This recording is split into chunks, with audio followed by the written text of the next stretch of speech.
Assalamualaikum warahmatullahi wabarakatuh. Perkenalkan, nama saya Muhammad Faisal Zuhair dengan NIM A11 2021 13328 dengan teman-teman saya, Dani Ahmad Isulhaq dengan NIM A11 2021 13442 dan Dwi Prakoso dengan NIM A11 2021 13474. Di sini kami akan menjelaskan materi mengenai hak asasi manusia.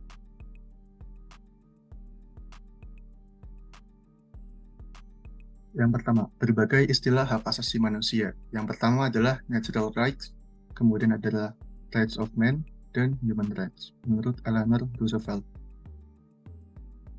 Kemudian munculnya istilah hak asasi manusia.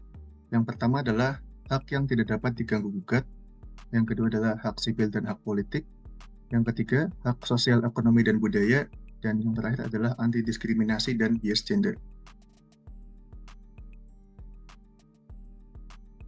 Kemudian ini adalah Undang-Undang Nomor 39 Tahun 1999, di mana berbunyi HAM adalah seperangkat hak yang melekat pada hakikat dan keberadaan manusia sebagai makhluk Tuhan yang Maha Esa dan merupakan anugerahnya yang wajib dihormati, dijunjung tinggi, dan dilindungi oleh negara, hukum, dan pemerintah, dan setiap orang demi kehormatan serta perlindungan harkat dan martabat manusia.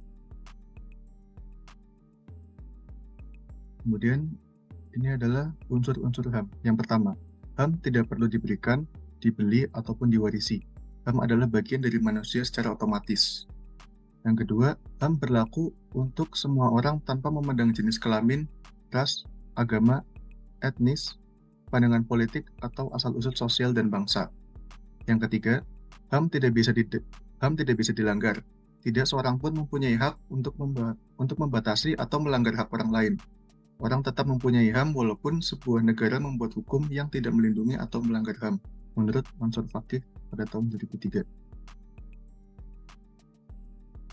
Inti objek HAM. Yang pertama, hukum tersendiri dan lembaga yang ada. Yang kedua, hubungan antara negara dan warga negara. Yang ketiga, HAM memasuki wilayah publik karena mengatur hubungan negara dan warga negara. Selanjutnya, kekuasaan dan hak asasi manusia. Yang pertama, adanya ketimpangan kekuasaan dan posisi rakyat yang lemah, maka rakyat harus dilindungi dengan hukum dan hak asasi manusia. Yang kedua, ada batas-batas di mana negara tidak boleh menyuruh rakyat atau ada yang tidak boleh dilanggar oleh negara, yaitu hak asasi manusia. Dan yang terakhir, jadi HAM sebagai pelindung agar hak tertentu rakyat tidak dilanggar oleh negara. Perkembangan HAM. Yang pertama dimulai di Eropa, Magna Carta pada tahun 1215. Yang kedua, di Timur Tengah terdapat Piagam Madinah, dan yang ketiga, berkembang pesat pasca Revolusi Amerika pada tahun 1776 dan Revolusi Prancis pada tahun 1789 dengan implementasi Trias Politika. Kemudian, generasi pertama pada HAM. Yang pertama, HAM lahir dari semangat Revolusi Amerika dan Revolusi Prancis.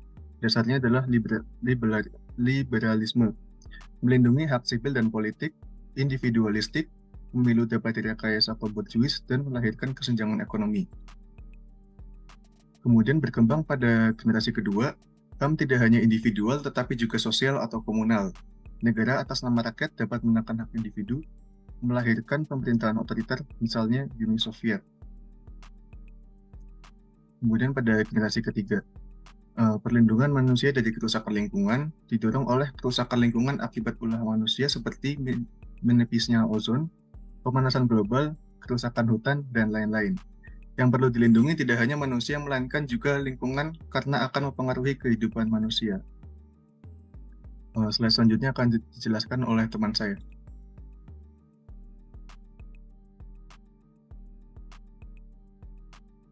Selanjutnya, sejarah HAM.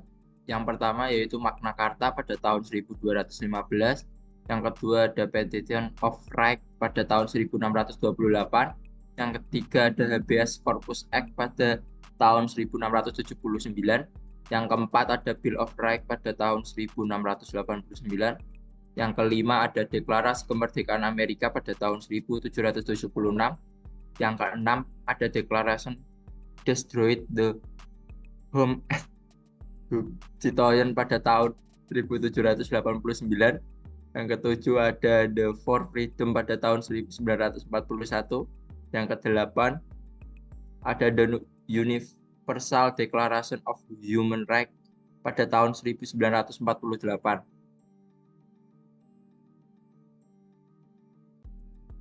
Selanjutnya hukum HAM di Indonesia.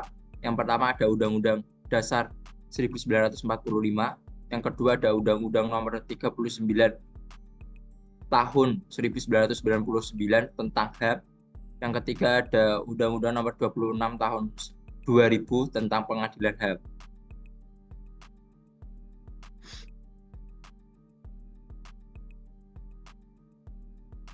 Selanjutnya Undang-Undang HAM Nomor 39 Tahun 1999 yang berisi tentang produk hukum pasca reformasi. Selanjutnya ada jawaban atas tuntutan reformasi untuk menjamin HAM dan membatasi kekuasaan yang otoriter.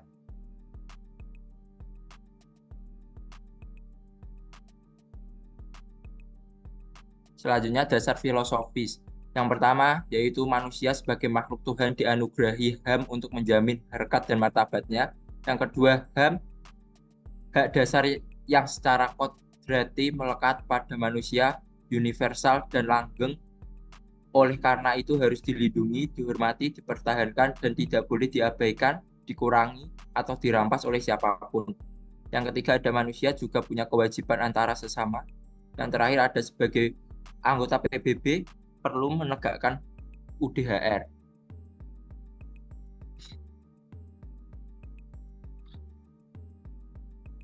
Asas-asas dasar yaitu yang pertama tentang negara mengakui dan menjunjung tinggi HAM dan kebebasan dasar manusia yang secara kodrati melekat tidak terpisahkan dari manusia yang harus dilindungi, dihormati dan ditegakkan.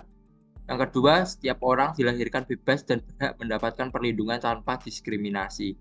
Yang ketiga, hak hidup tidak disiksa, kebebasan pribadi, pikiran dan hati nurani, beragama, tidak diperbudak, diakui sebagai pribadi dan persamaan hukum dan tidak dituntut atas dasar hukum yang berlaku surut adalah hak manusia yang tidak dapat dikurangi dalam keadaan-keadaan apapun dan oleh siapapun. Yang keempat, ada kelompok rentan berhak memperoleh perlakuan dan perlindungan lebih berkenan dengan kekusuannya. Yang kelima, ada hak masyarakat adat harus dilindungi. Yang keenam, setiap orang berhak menggunakan upaya hukum nasional atau internasional. Yang ketujuh, perlindungan, pemajuan, penegakan, dan pemenuhan HAM terutama menjadi tanggung jawab pemerintah.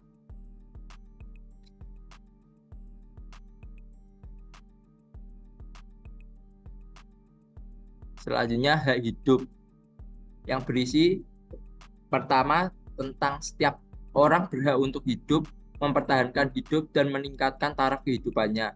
Yang kedua, setiap orang berhak hidup tentram, aman, damai, bahagia, sejahtera lahir dan batin. Setiap orang berhak atas lingkungan hidup yang baik dan sehat.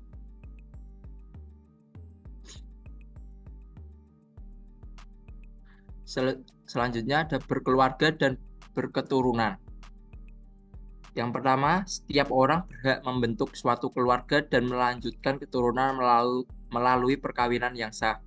Yang kedua, perkawinan yang sah hanya dapat berlangsung atas kehendak bebas calon suami dan calon istri yang bersangkutan, sesuai dengan ketentuan peraturan perundang-undangan.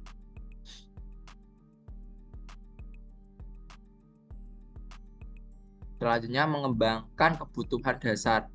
Yang pertama ada hak untuk pemenuhan diri, yang kedua ada hak pengembangan diri, yang ketiga hak atas manfaat iptek, yang keempat hak atas komunikasi dan informasi.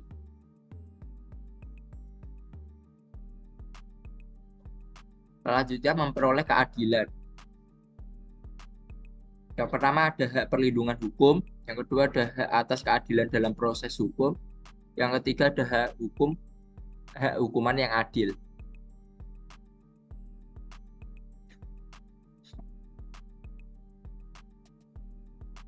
Selanjutnya bebas perbudakan. Yang pertama ada hak untuk bebas dari perbudakan pribadi, yang kedua ada hak atas keutuhan pribadi, yang ketiga kebebasan memeluk agama dan keyakinan politik, Yang keempat ada kebebasan untuk berserikat dan berkumpul. Yang kelima ada kebebasan untuk menyampaikan pendapat. Yang keenam ada status kewarganegaraan. Yang ketujuh ada kebebasan untuk bergerak. Selanjutnya adalah rasa aman. Ada 2 poin, yaitu hak untuk mencari suaka dan perlindungan diri pribadi.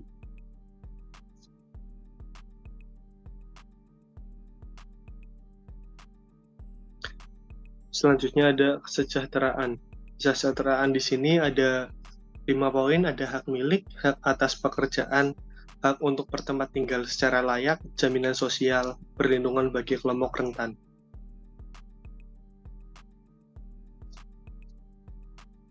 Selanjutnya ada turut serta pemerintahan. Ada hak pilih dalam pemilu, lalu ada hak untuk berpendapat. Selanjutnya adalah hak wanita. Ada hak pengembangan pribadi atau persamaan dalam hukum. Yang kedua ada hak perlindungan reproduksi.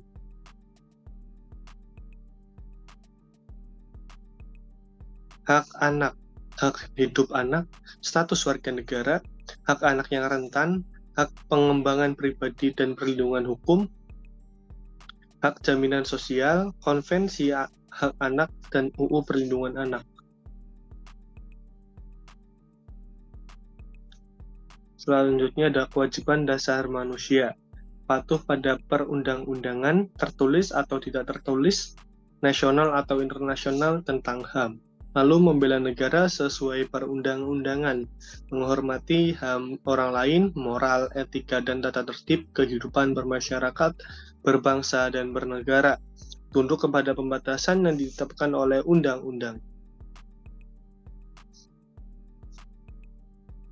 Lalu ada kewajiban dan tanggung jawab pemerintahan. Pemerintah wajib bertanggung jawab menghormati, melindungi, menegakkan, dan memajukan HAM dalam UU ini, peraturan perundang-undangan lain, dan hukum internasional tentang hak asasi manusia yang diterima oleh negara Republik Indonesia.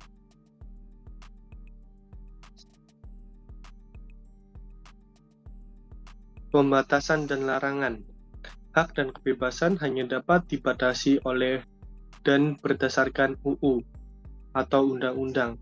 Pembatasan untuk menjamin pengakuan dan penghormatan HAM dan kebebasan orang lain, kesusilaan, ketertiban umum, dan kepentingan bangsa.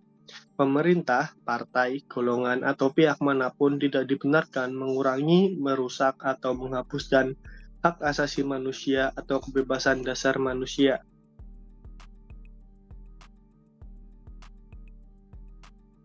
Komisi Nasional Hak Asasi Manusia mengembangkan kondisi yang kondusif bagi pelaksanaan hak asasi manusia sesuai dengan Pancasila, Undang-Undang Dasar 1945, dan Piagam Perserikatan Bangsa-Bangsa, serta Deklarasi Universal Hak Asasi Manusia. Yang kedua, meningkatkan perlindungan dan penegakan hak asasi manusia guna berkembangnya pribadi manusia Indonesia seutuhnya dan kemampuannya berpartisipasi dalam berbagai bidang kehidupan.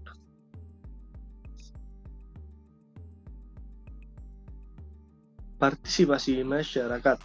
Setiap orang, kelompok, organisasi politik, organisasi masyarakat, lembaga swadaya masyarakat, atau lembaga kemasyarakatan lainnya berhak berpartisipasi dalam perlindungan, penegakan, dan pemajuan HAM berupa pelaporan pelanggaran, usulan perumusan kebijakan HAM, penelitian, pendidikan, dan penyebarluasan informasi mengenai HAM.